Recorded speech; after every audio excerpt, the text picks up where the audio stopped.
was getting ready and I ran out of eye cream, so I decided to try to pry the top off, and look what I found. I don't know if you can tell how much is in this.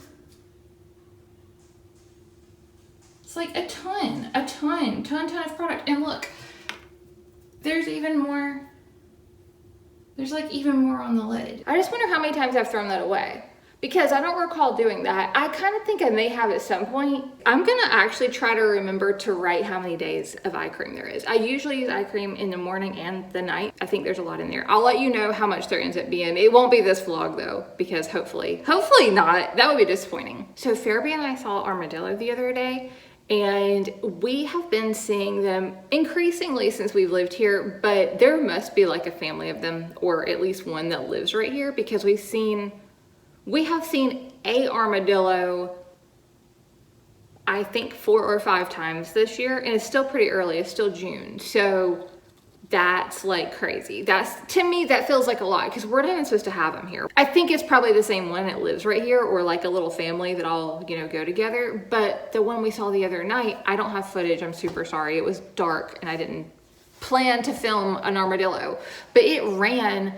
from like way before like the start of our house, like all the way like clear across, like just as far as we could see, and then it got in the woods and we could hear it running like around. There's like a creek and stuff, and we could hear it like splashing around and doing stuff, and they are not fast. I was shocked, and I think I said this last time whenever I said we could have just like picked it up, the one that was on our porch that time. This one, same thing. And it's like, no wonder they freaking get run over accidentally all the time. No wonder that's the only place I'd seen one, because these little guys are not quick. It's really sad, honestly. Like they don't need to be by the road. Whenever we came in, I was asking her things about it, and I told her she made it ran when she made it, or not made it ran. I told her it ran because she barked at it. And she was like, why? And I told her that, she probably scared it. Saw armadillo and a bunny rabbit. He ran across the road, remember? Why? Yeah, he looks like Myrtle kind of, because he was scared probably. Why? Because we were out there, probably is why. Why?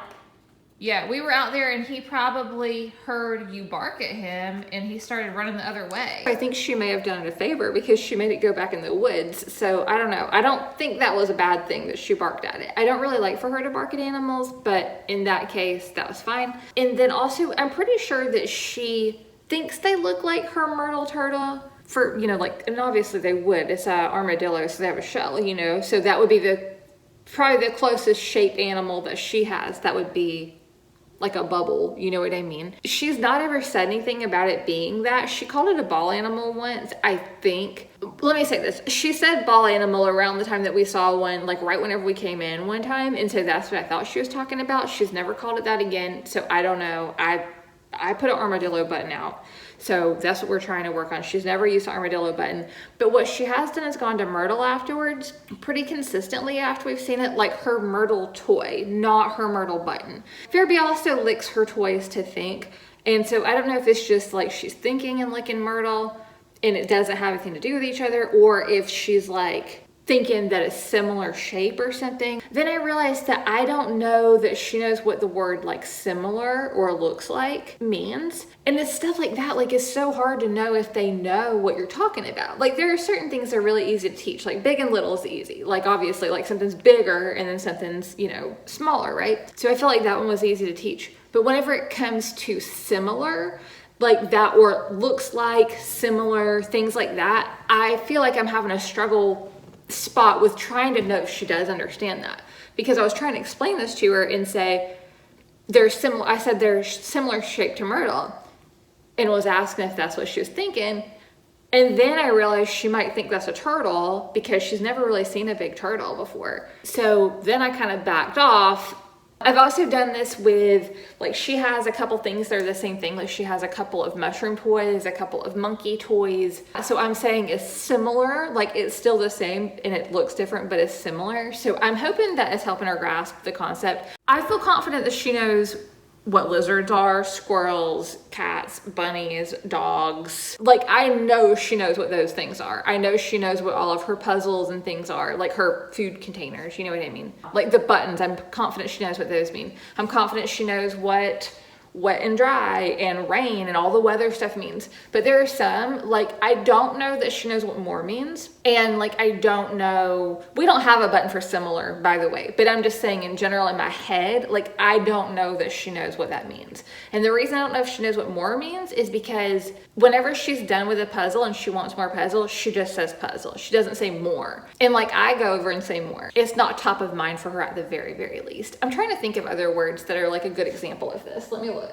I looked at her words and I also just kind of thought it through, and I don't think we have any other words that I'm not sure that she knows what they mean other than more. She might not be clear on all of her body parts either. I know she knows where her feet are. Where are your feet? Show me. Good girl. Where are your feet? Good job. Good girl. I feel like some stuff is just really easier to teach than others, and similar is like my hardest thing yet. Colors, I don't feel like have been hard for her because she started telling me she knew colors. I did actually make her a little tiny board with some colors, some words for colors on there, like the real word for it. This is what we're working with. And I didn't actually write the names on them. I just colored them, and I've colored. You want to move a little bit? Okay. I've colored each individual button with multiple colors of the color, right? So I have several color yellow. You can't, it's not really picking up, but there's neon yellow on there too. Several color purples and several blues. And so that way she can see that it's not just one color. And then she got these little crayons for Christmas, and they're squeaky bone crayons, but these are the colors we started with because we have a toy for it. And so what I thought was, we have a color crayon, a bone crayon that corresponds with each button color, and these should be colors that dogs can see. I also kind of want to add red because I don't know that she can really see red, but she gravitates towards like red and pink for some reason, so it's a color to her of some sort. Like, she can see it different than something. It may not come out like it does to us, you know what I mean? But she can see it.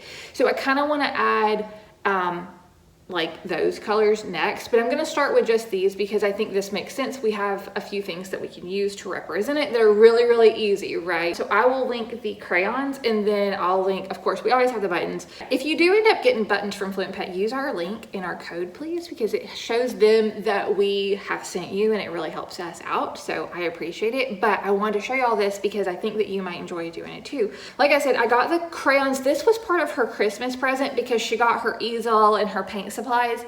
So this was part of her, shut up, art Christmas, art themed Christmas. I really encourage you to think outside the box with that. If you notice that your dog favors one particular color, Pharaby and Oscar have loved pink. People say dogs can't see pink. They have some type of affection for pink. My friend's dog, she has a dog who has the same thing. I think she might have two of her dogs, two of her three, I think, have a thing for pink. So I believe that they can see some type of that, and Pharaby can definitely see like either red or brown, but she thinks they're the same color because she calls everything that's red and brown Scooby. So like that kind of a Scooby-Doo hue. If you think your dog is noticing something, or cat too, whoever, whatever animal we've been told can only see certain colors. If you think that they're gravitating towards a certain color, don't discount them. Leave it in the comments. Actually, yes, leave a comment. If you have an animal that recognizes colors that you feel like gravitates towards certain colors and you feel like they can see colors, like certain ones particular, leave a comment and let me know, because I know for sure I've had dogs that gravitate towards pink, including Pharaby. And that's a color that we are told that they can't see. So I know they can see something with it, or they wouldn't just magically go to it, right? Like, it has to be something to them. What does it look like? Of these two, what does that look like over there? What does it look like on this side? I know I have Cookie. It was blue, but you didn't say it with your hand. Blue. It's blue. What color are those? What is their color name? Purple. Good job. It's purple. What do these look like? Yes. Good job. Yes. They're blue. I wanted to do a craft room tour because I rearranged a couple things and I'm really excited. So first off, whenever you walk in, I put these little things from the calendars that I've had from Katie Daisy's art on the wall because I always cut out my favorite prints, so I just hung them up. I mean, it's literally thumbtack and a binder clip, but I still think it's really cute. I hung this on the wall so that I can hang some stuff that I've painted up, and that's a cross stitch. This llama's a cross stitch, that's knitted, and then that is crocheted. So it's just some stuff that I've made up here. On this side, I have a puzzle that I put together on the wall, same over there, and this is what I'm so excited about. So over here, I set up a little area where I can keep my watercolors out for right now. I actually got new brushes. They sent me these brushes, and actually here they are. So they sent me these brushes. They're in this little felt case right here, and I'm so excited. I love them. I've only got to use them once, but I'm so happy with them. I can leave my watercolors out. I can leave my art to dry, like out whenever I'm working on it. I put my ring light above it, so number one, I can see good because it's like a good light. But the other thing, I can put the camera up here and like actually get good footage of me painting. So I am so excited about this. And then Pharaby has a nice bed in here that's like super comfortable to lay on. I have a chair in here for if I do cross stitch. And then I have a few projects over here that are knitting projects that need something done to them. And so like I know what needs to be done, but I just have those in here. So if I'm doing busy work like laundry and waiting on something, you know, to dry or need to be turned, then I can come in here and do, you know, like little stuff like that. It has like the best window ever too. Lots of squirrelies and things to look at a lot of times. Thanks so much for hanging out with us today. I hope this gave you some ideas of some new things to teach your little learners. I hope you enjoyed seeing my craft room, and I hope you have an awesome week. Bye!